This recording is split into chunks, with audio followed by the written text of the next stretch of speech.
Hello students, ninth class का first chapter matter in our surroundings में अगला हमारा टॉपिक है can matter change its state. तो देखिए, हम सबको पता है कि matter which occupies space and have mass.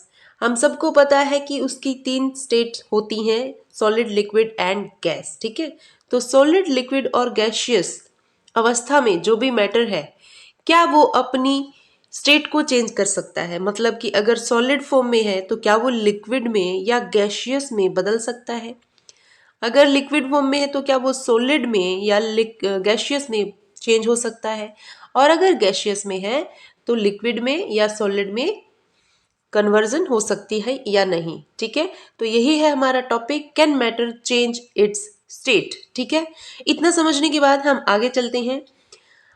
We all know from our observation that water can exist in three states of matter. Definitely water जो है वो liquid form में, solid यानी ice और gaseous यानी water vapor form में, तीनों states में हमें मिलता है। ठीक है, so जो water है वो exist in three states of matter: solid as ice, liquid as the familiar water which we drink, and gas as water vapor. ठीक है, what happens inside the matter? तो मैटर के अंदर ऐसा क्या होता है, क्या हैपन होता है during this change of state, जब उसकी स्टेट एक फॉर्म यानी एक स्टेट से दूसरी स्टेट में वो चेंज होता है।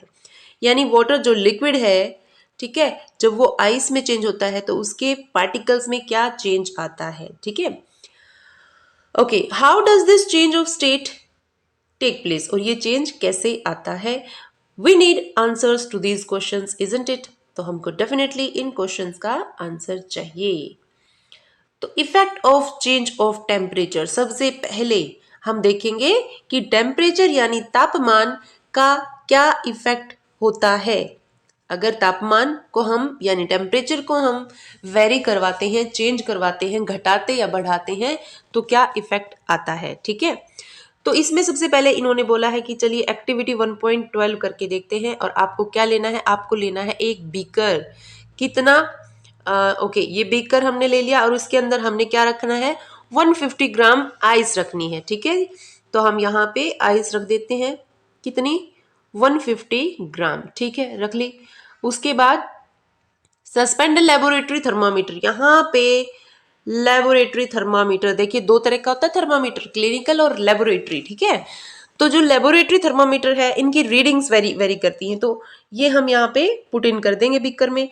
क्या जानने के लिए? टेम्परेचर जो भी चेंज होगा, सो दैट, और कैसे कि उसका जो बल्ब होता है ना, यहाँ पे बल्ब जो होता है, ये देखिए यहाँ पे आप देख पाएंगे, ये इसका बल्ब है black. Okay, that it's bulb is in contact with ice, ice जो है उसके कांटेक्ट में ये बल्ब होना चाहिए। ठीक है, इस तरीके से आप इसको सेट करेंगे। तो यहाँ पे देखिए दिखा रखा है क्या, ये बीकर लिया है हमने, आइस ले लिया 150 ग्राम। ठीक है, और ये लेबोरेटरी थर्मामीटर को यहाँ पे, अच्छा आप मेरे को कमेंट करके बता सकते हैं कि क्यों हम यहाँ पे क्लिनिकल थर्मामीटर नहीं ले सकते। ओके, यहाँ पे हमने आइस के पार्टिकल्स डाल लिए हैं। ग्लास स्टरर मतलब इसको जब हम यहाँ पे हीट देंगे ना, हीट प्रोवाइड करवाएंगे बीकर से, बर्नर से, ठीक है, तो ये जो आइस है ये पिघलना शुरू हो जाएगी, मेल्ट करना शुरू होगी, तो आपको ग्लास स्टरर की जरूरत पड़ेगी। आयरन स्टैंड से हम यहाँ पे ये लेबोरेटरी थर्मामीटर को इस तरीके से यहाँ पे अरेंज करेंगे कि इसका जो ये बल्ब है ये कांटेक्ट में रहे आइस के। ठीक है, ओके, नाउ देखिए क्या देखा हमने कि आइस जो है वो चेंज हो रही है, देखिए, और वाटर में चेंज हो चुकी है, यानी आइस की, यानी जो वाटर की सॉलिड फॉर्म है वो लिक्विड फॉर्म में चेंज हो गई है। और हम देखेंगे कि ये थर्मामीटर है, इसकी रीडिंग अभी भी सेम ही है। ठीक है, ऐसा क्यों है? एज हम लोग क्या कर रहे हैं, हम लोग बर्नर के थ्रू क्या दे रहे हैं? हीट एनर्जी दे रहे हैं ना, तो वो एनर्जी कहाँ चली गई?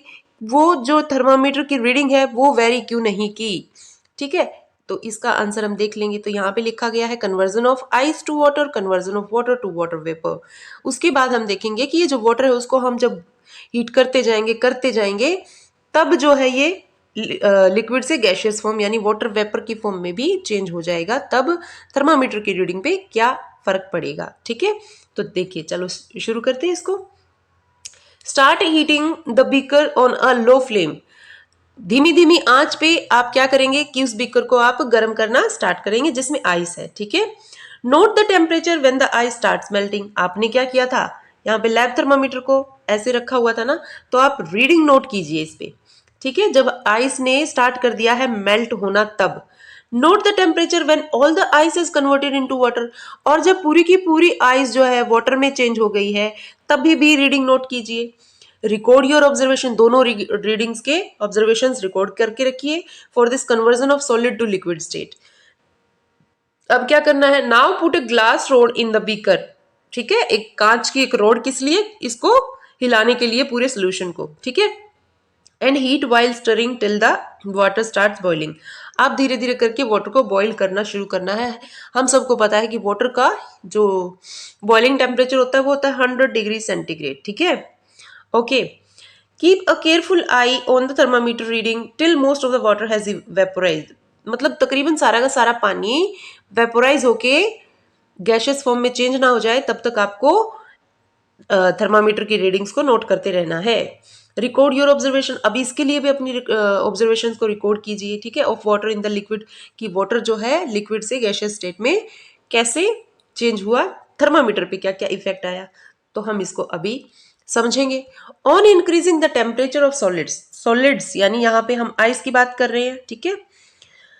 The kinetic energy of particles increase. देखिए आइस के जो पार्टिकल्स थे, आइस सॉलिड फॉर्म में, वाटर की सॉलिड फॉर्म होती है आइस, ठीक है। तो उसके अंदर जो पार्टिकल्स हैं वो ऐसे क्लोजली पैक्ड होते हैं, क्लोजली पैक्ड, ठीक है। अब जब हम इसको हीट एनर्जी देते हैं तो ये पार्टिकल्स की काइनेटिक एनर्जी बढ़ जाती है, ठीक है। टेम्परेचर बढ़ता है तो काइनेटिक एनर्जी बढ़ जाती है। Okay, the particle start vibrating, और जैसे ही इनकी काइनेटिक एनर्जी बढ़ती है ये करना शुरू कर देते हैं वाइब्रेट, ठीक है। ऐसे वाइब्रेट करना शुरू कर देंगे with greater speed. The energy supplied by heat, अब ये जो एनर्जी हम दे रहे हैं बर्नर के थ्रू, ठीक है, overcomes the power of attraction between the particles. तो इससे क्या होता है, देखिए सॉलिड के अंदर हमने देखा था ना कि पार्टिकल्स के बीच में फोर्स ऑफ अट्रैक्शन बहुत ज्यादा होता है, ये अपनी तरफ खींचता है इसको, ये अपनी तरफ खींचता है, ठीक है। तो जितना ज्यादा फोर्स ऑफ अट्रैक्शन होता है उतनी ही हमें ज्यादा एनर्जी की जरूरत पड़ेगी इन दोनों को अलग अलग करने के लिए। तो जब हम हीट देते हैं तो इनका जो फोर्स ऑफ अट्रैक्शन है वो टूटना शुरू हो जाता है, कम होना शुरू हो जाता है, ठीक है। So force of attraction between the particles leave their fixed position, और क्या होता है कि ये अपनी फिक्स्ड पोजीशन को छोड़ के हट जाते हैं। And start moving more freely, और फ्रीली घूमना शुरू कर देते हैं। अ स्टेज इज रिच्ड, एक ऐसी स्टेज आ जाती है व्हेन द सॉलिड मेल्ट्स, जब सॉलिड जो है मेल्ट हो जाएंगे, यानी आइस पूरी मेल्ट हो जाएगी और किस में कन्वर्ट हो जाएगी, लिक्विड फॉर्म में, यानी वाटर बन जाएगी, ठीक है, वाटर की liquid form. Now the minimum temperature, अब यहाँ पे क्या आएगा, मेल्टिंग पॉइंट की डेफिनेशन आएगी ये इतनी, ठीक है। क्या, what do you mean by melting point, so the minimum temperature at which a solid melts to become a liquid at the atmospheric pressure is called its melting point. ये क्यों define किया है एटमॉस्फेरिक प्रेशर, क्योंकि हम जो है normal atmospheric pressure में जीते हैं, ठीक है। अगर एटमॉस्फेरिक प्रेशर जो होता है उसको घटाएंगे बढ़ाएंगे तो रेट ऑफ मेल्टिंग पॉइंट भी घटे बढ़ेगा, इसीलिए हमने बोला है कि जो एटमॉस्फेरिक प्रेशर है ना उसके ऊपर ही, ठीक है। एटमॉस्फेरिक प्रेशर क्या होता है, वो प्रेशर जो कि एयर जो है हमारे ऊपर डालती है उसको एटमॉस्फेरिक प्रेशर बोलते हैं। Okay, so the melting point, क्या होता है melting point, the melting point of a solid is an indication that the strength of force of attraction between its particle. देखिए मैंने बताया था कि दो पार्टिकल्स आपस में ऐसे एक दूसरे को अट्रैक्ट करते हैं, ठीक है। जितना ज्यादा आप मतलब इन दोनों को एक दूसरे को अट्रैक्ट करें ना, इन दोनों के बीच में फोर्स ऑफ अट्रैक्शन कितना, ये डिपेंड करता है कि आपको कितनी ज्यादा अमाउंट ऑफ एनर्जी या हीट देनी पड़ी। तो अगर बहुत ज्यादा है फोर्स ऑफ अट्रैक्शन तो बहुत ज्यादा एनर्जी देनी पड़ेगी इन दोनों के बॉन्ड को तोड़ने के लिए। इसका मतलब कि इनके अगर ज्यादा मेल्टिंग पॉइंट है किसी भी मैटर का, मेल्टिंग पॉइंट अगर ज्यादा है इसका मतलब हम ये बोल दें कि इन दोनों के बीच का फोर्स ऑफ अट्रैक्शन बहुत ज्यादा है, ठीक है। तो यही बात यहाँ पे बोली है कि मेल्टिंग पॉइंट सॉलिड का इंडिकेशन है strength of force of attraction between its particles, ठीक है। अगर कम है तो हम ये बोल दें कि इन दोनों के बीच में जो बॉन्ड है या जो फोर्स ऑफ अट्रैक्शन है वो कम है, ठीक है।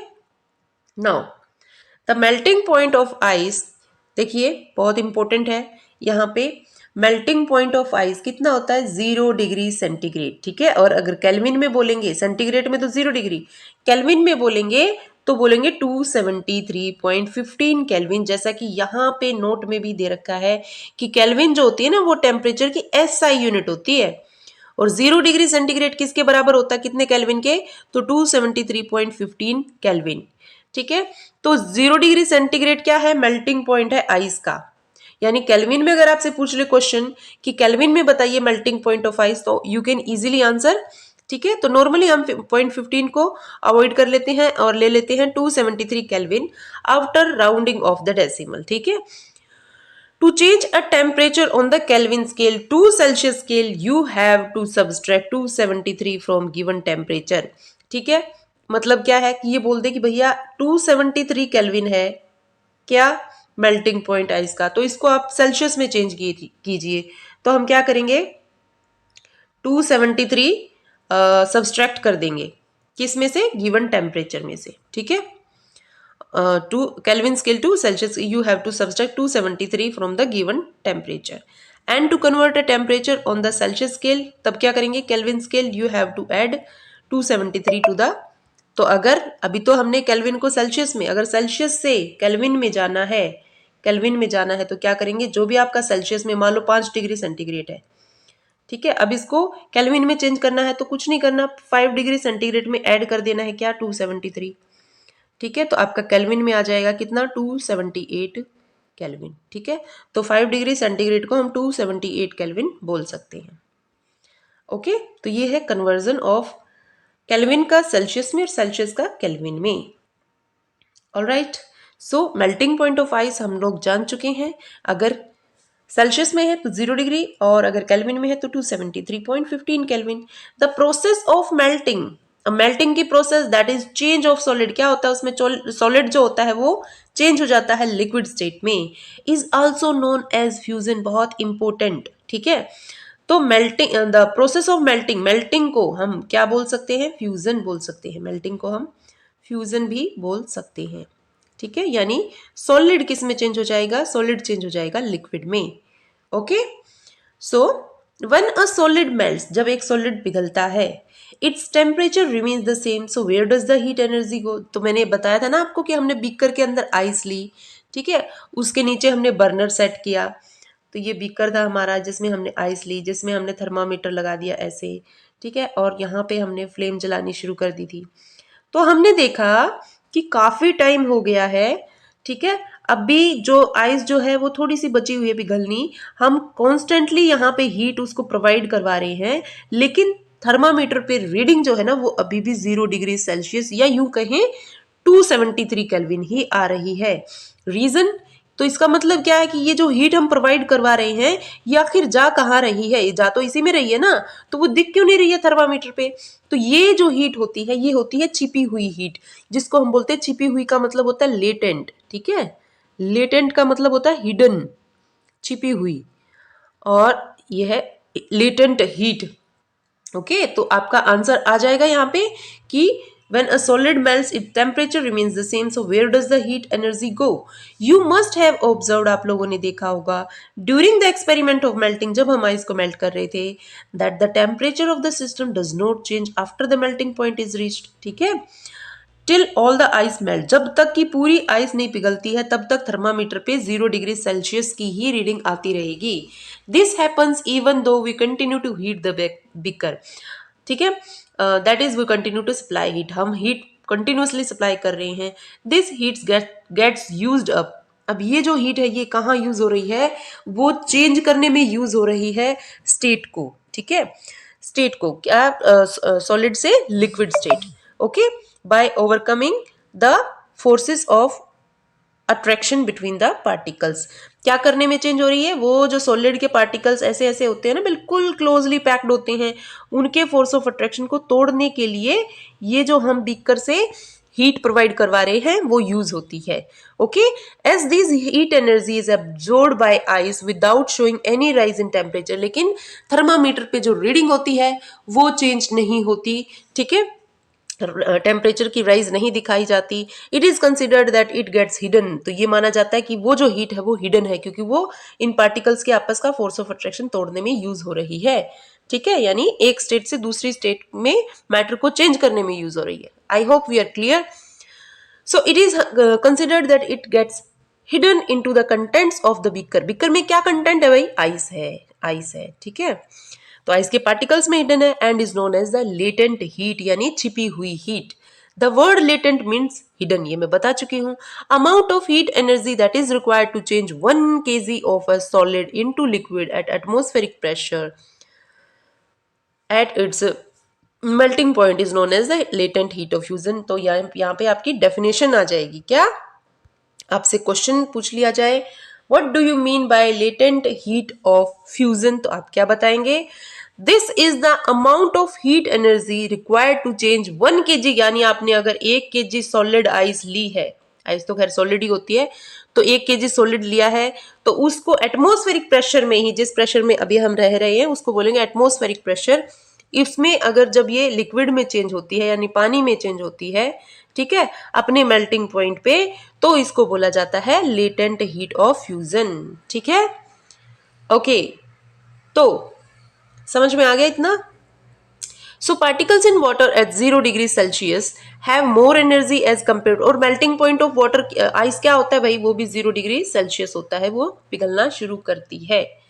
ओके, हाँ जी, तो हाँ, so particles in water at 0 degree Celsius यानी 273 केल्विन हैव मोर एनर्जी, बिल्कुल, as compare to particles in ice at the same temperature. अगर आपसे ये क्वेश्चन कर लिया जाए कि भैया एक कटोरी के अंदर आइस है और एक कटोरी के अंदर पानी है, तो एनर्जी कौन से में ज्यादा है, अगर ये आपसे क्वेश्चन कर लिया जाए तो आपका आंसर होना चाहिए कि कटोरी वाला जो पानी है ना उसमें आइस के कंपैरिजन में ज्यादा एनर्जी है, मोर एनर्जी।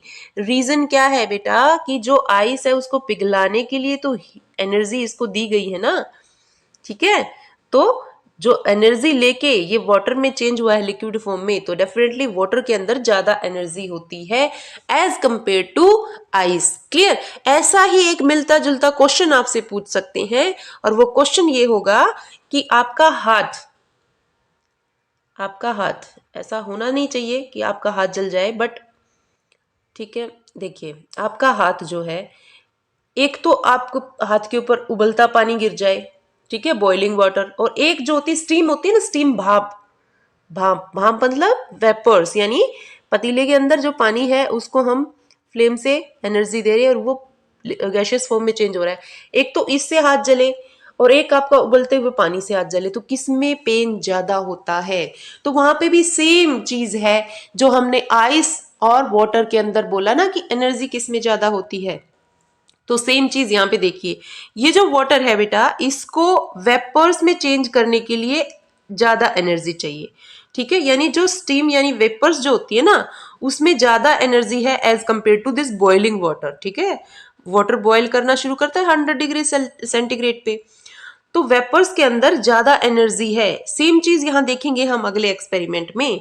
ठीक है, तो अगर आपका हाथ जल जाए बर्निंग बॉइलिंग वाटर या फिर स्टीम यानी भाप से, तो स्टीम वाले में ज्यादा एनर्जी होती है, इसलिए उसमें ज्यादा पेन होता है। क्लियर है?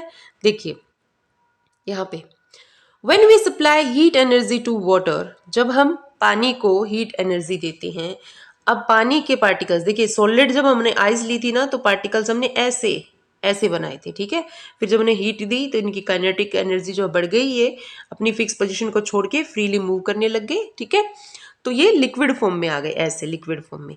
अब जब इस लिक्विड फॉर्म को भी आप ज्यादा एनर्जी दोगे, ज्यादा हीट दोगे, तो ये होंगे, इनके बीच का फोर्स ऑफ अट्रैक्शन और भी कम होगा, ये और भी भयंकर तरीके से इधर से उधर मूव करना शुरू कर देंगे, यानी इनकी काइनेटिक एनर्जी बढ़ जाएगी, स्पीड बढ़ जाएगी और ये हो जाएंगे एक दूसरे से काफी दूर। ठीक है, यानी गैशियस फॉर्म में चले जाएंगे। क्लियर है? तो देखिए, when we supply heat energy to water, particles start moving even faster. ठीक है, at a certain temperature, a point is reached when the particles have enough energy to break free from the force of attraction of each other. ठीक है, enough energy होगी कि वो particles के बीच का जो force of attraction है वो कम हो जाए। At this temperature the liquid start changing into gas, और ऐसे अभी जो बता के हटी हूं मैं कि ये गैसियस फॉर्म में चेंज हो जाएंगे। द टेम्परेचर एट विच, अब यहाँ पे बॉइलिंग पॉइंट की डेफिनेशन आ रही है। What do you mean by boiling point? तो आपका answer will be the temperature, यहां से शुरू करेंगे, at which a liquid starts boiling at the atmospheric pressure is known as its boiling point. ठीक है, तो उसमें सॉलिड मेल्ट करना शुरू करता है, इसमें लिक्विड बॉइल करना शुरू करता है। ठीक है, तो ये डिफरेंस है मेल्टिंग पॉइंट और बॉइलिंग पॉइंट में। तो boiling is a bulk phenomena, ऐसा तो नहीं कि एक एक पार्टिकल ही बॉइल करेगा, बल्क में करेंगे ना बहुत सारे, तो ये बल्क फिनोमिना है। ठीक है, ये भी एक क्वेश्चन या ट्रू फॉल्स आ सकता है कि boiling is a bulk phenomena. Particles from the bulk of the liquid gain enough energy to change into the vapor state। जो पार्टिकल्स होते हैं ना जो लिक्विड में है वो गेन करेंगे एनर्जी को, जो हम बर्नर के थ्रू दे रहे हैं उसको, और वो अब उस एनर्जी को क्या करेंगे, पार्टिकल्स के बीच का अट्रैक्शन कम करने में यूटिलाइज करेंगे, और वो जो है लिक्विड से गैसियस फॉर्म में चेंज हो जाएंगे। समझ आया? For water this temperature is, देखिए यहाँ पे केल्विन और सेल्सियस का एक और एग्जाम्पल, जिसके अंदर क्या देखा गया कि जो वाटर होता है बेटा उसका बॉइलिंग, यानी वो कब बॉईल करना शुरू करेगा, तो वो होता है 100 डिग्री सेल्सियस। तो सेल्सियस को हम केल्विन में कैसे बदलते थे कि 273 प्लस कर देते थे इसमें, तो अगर इसके अंदर हम 273 प्लस कर देंगे तो ये हो जाएगा 373 केल्विन। यस और नो? ठीक है, तो सेल्सियस से हम केल्विन में ऐसे चेंज कर सकते हैं। तो अगर आपसे वाटर का बॉइलिंग पॉइंट पूछ लिया जाए तो वो हो जाएगा 373 केल्विन। ठीक है, या 100 डिग्री सेल्सियस जो हमने यहाँ देखा। For water this temperature 373 kelvin, 100 degree Celsius is equal to 273 plus 100 373 kelvin. Can you define the latent heat of vaporisation? बिल्कुल डिफाइन कर सकते हैं। अभी तो हम पढ़ के आए लेटेंट हीट ऑफ फ्यूजन, अब हम बात कर सकते हैं लेटेंट हीट ऑफ वेपराइजेशन की। Do it in the same way as we have defined the latent heat of fusion. Particles in steam, देखिए इसमें भी सेम ही एक्सपेरिमेंट है। आपने पानी को बीकर में लिया, थर्मामीटर यहाँ सेट किया, स्टिरिंग रोड की ग्लास डाली और इसके अंदर था पानी, और आप जब बर्नर से फ्लेम्स दे रहे हैं इसको, ठीक है, एनर्जी दे रहे हैं, तो ये पानी जो है इसका फोर्स ऑफ अट्रैक्शन जो है पानी के पार्टिकल्स का वो कम हो जाएगा और ये फ्री स्टेट में आ जाएंगे, और ये जो है वेपर यानी गैसियस फॉर्म में चेंज हो जाएंगे। अब थर्मामीटर की रीडिंग अभी भी कितना दिखा रही है, 100 डिग्री सेल्सियस। ठीक है, तो अब कहाँ गई वो हीट, तो वो हीट गई इन पार्टिकल्स, वाटर के पार्टिकल्स के बीच का फोर्स ऑफ अट्रैक्शन कम करने में। ठीक है, तो ये छिपी हुई हीट क्या कहलाएगी, latent heat of vaporisation. I think we are clear with this. अगर आपको समझ नहीं आ रहा है तो वीडियो को पॉज करके बैक करके और दोबारा से आप इसको समझ सकते हैं। So do it in the same way as we have done in the latent heat of fusion. Particles in steam, steam यानी भाप के अंदर जो particles होंगे, that is water vapor at 373 Kelvin have more energy, यही मैं बता के आई थी, than water at the same temperature, boiling temperature की बजाय steam के जो particles होते हैं उनमें ज़्यादा energy होती है। This is because, क्यों? पार्टिकल्स जो होते हैं ना स्टीम में, भाप में, have absorb extra energy in the form of latent heat of vaporisation. ठीक है, अब यहां क्या दिखाया गया देखिए। अब देखिए सॉलिड स्टेट को लिक्विड में चेंज करना, ठीक है, यानी उसको प्रोसेस को क्या बोलेंगे, फ्यूजन। ठीक है, इसको क्या बोलेंगे, फ्यूजन। जैसे हमने किया आइस के साथ, आइस को हमने लिक्विड में चेंज किया, और लिक्विड से गैसियस स्टेट में ये हो जाएगा वेपोराइजेशन। ठीक है, अब दोबारा से जो गैसियस स्टेट है उसको कूल करेंगे, कंडेंस करेंगे, तो ये दोबारा से क्या हो जाएगा, यही तो होता है ना, पतीले के अंदर पानी रखा है, उसको उबाल रहे हो आप और ऊपर रख दी प्लेट, तो आपको प्लेट जब उठाएंगे तो उसके ऊपर क्या दिखेंगे, ड्रॉपलेट्स दिखेंगे ना वाटर के, यानी वहां पे क्या हुआ, कंडेंसेशन। ओके, और लिक्विड को दोबारा से सॉलिड में यानी पानी को दोबारा से आइस बनाना है तो आपको उसको कूलिंग टेम्परेचर देना पड़ेगा। ठीक है, यानी कि सॉलिड को लिक्विड में, लिक्विड को गैसियस में, और इनको आपस में चेंज किया जा सकता है। ठीक है, तो इन सॉलिड का सॉरी जो मैटर की स्टेट है क्या वो चेंजेबल है, बिल्कुल है। अच्छा एक बात बताइए, क्या सॉलिड को डायरेक्टली गैस में चेंज कर सकते हैं? बिल्कुल कर सकते हैं। कैसे, कहाँ पे होता है ये, और उस प्रोसेस का नाम क्या होता है? तो हम उस प्रोसेस को बोलते हैं बेटा सब्लिमेशन। सब्लिमेशन जो हम अभी बात करने वाले हैं। तो इसके लिए एक्टिविटी वैसे आपके को दे रखी होगी स्टिल। जो घरों में जो कैम्फर यानी जो कपूर नेप्थलिन की बॉल्स जो आती है ना, जो कीट पतंगों से बचाती हैं हमारे कपड़ों को, अगर उनको आप रख देते हो ना, तो वो इतनी अगर आपने रखी थी तो थोड़े दिन बाद देखोगे आप छोटी सी रह गई है, क्योंकि वो सॉलिड से डायरेक्टली गैशियस फॉर्म में चेंज हो जाती है। ठीक है, तो ये प्रोसेस होती है सब्लिमेशन की। सो वी इन्फर मतलब हम कंक्लूजन निकालते हैं that the state of matter can be changed into another state by changing the temperature. Definitely यहाँ पे हम क्या कर रहे हैं, हीट कर रहे हैं मतलब टेम्परेचर बढ़ा रहे हैं, हीट कर रहे हैं मतलब टेम्परेचर बढ़ा रहे हैं, कूल कर रहे हैं मतलब टेम्परेचर घटा रहे हैं, कूल कर रहे हैं मतलब टेम्परेचर घटा रहे हैं। तो मतलब टेम्परेचर को चेंज करवा के आप एक स्टेट से दूसरी स्टेट में मैटर की फॉर्म चेंज कर सकते हो। We have learned that substances around us change state from solid to liquid and from liquid to gas on application of heat. Definitely, ठीक है? But there are, yes, ये आ गया जो मैं आपको बता रही थी. But there are some that change directly from solid to gaseous state and vice versa. मतलब gaseous to solid में भी change हो जाते हैं बिना without changing into liquid state, liquid में change हुए बगैर। तो वही चीज अभी हम करेंगे एक्टिविटी 1.13 में। क्या करेंगे हम? कैम्फर, यानी जिसको हम हिंदी में बोलते हैं कपूर, कर्पूर, ठीक है, और अमोनियम क्लोराइड, ठीक है, इसका केमिकल नेम है। क्रश इट, क्या कीजिए, इसको क्रश कर दीजिए, मतलब उसको फोड़ के चूरा बना लीजिए। And put it into a China dish, China dish में आप डाल लीजिए, ये देखिए यहाँ पे डाला हुआ है, ठीक है। पुट इन इन्वर्टेड, इन्वर्टेड का मतलब होता है कि फ्लास्क आपको ऐसी दिखती है, ऐसी, ठीक है, ऐसी दिखती है, इन्वर्ट कर दीजिए, मतलब इसको उल्टा करके इन्वर्ट करके फनल को चाइना डिश के ऊपर ऐसे ढक दीजिए चाइना डिश को, ठीक है। पुट कॉटन प्लग, यहाँ पे कॉटन प्लग जो है वो लगा दीजिए, नहीं तो ये पूरा का पूरा बाहर निकल जाएगा, ठीक है। So on the stem of the funnel as shown, जैसा कि यहाँ पे दिखा रखा है। तो क्या रखा हमने? कैम्फर यानी अमोनियम क्लोराइड कहाँ रखा? चाइना डिश में। ये चाइना डिश, फनल को इन्वर्ट करके रख दिया है, कॉटन प्लग से इसको ब्लॉक कर दिया है, और नीचे से हम दे रहे हैं बर्नर के थ्रू हीट एनर्जी, ठीक है। क्या देख रहे हैं हम? सब्लिमेशन। सब्लिमेशन में क्या होता है बेटा? सॉलिड डायरेक्टली चेंज हो जाएंगे गैसियस में विदाउट चेंजिंग इनटू लिक्विड, ठीक है। तो यहाँ पे सॉलिड ले लिया हमने अमोनियम क्लोराइड, अब हमने जैसे इसको हीट किया तो सॉलिड तो लिक्विड में चेंज होना चाहिए था, लेकिन सॉलिड जो है गैसियस फॉर्म में चेंज हो जाएंगे। ओके, अब यहाँ पे थोड़ा सा ठंडा रहता है, इधर ऊपर, यहाँ जितना गर्म है उसके कंपैरिजन में यहाँ ठंडा होता है। तो क्या होता है, ये जो वेपर्स हैं यानी जो गैस है वो यहाँ डिपोजिट हो जाएगी, यानी दोबारा से सॉलिड में। तो गैस जो है वो सॉलिड में, कहाँ पे? यहाँ पे, डिपोजिशन। क्लियर? तो सब्लिमेशन एंड डिपोजिशन यहाँ पे हम देख पा रहे हैं। उसके बाद नाउ हीट स्लोली, धीरे धीरे गर्म कीजिए, and observe what do you infer, क्या कंक्लूजन निकालेंगे अबो एक्टिविटी से?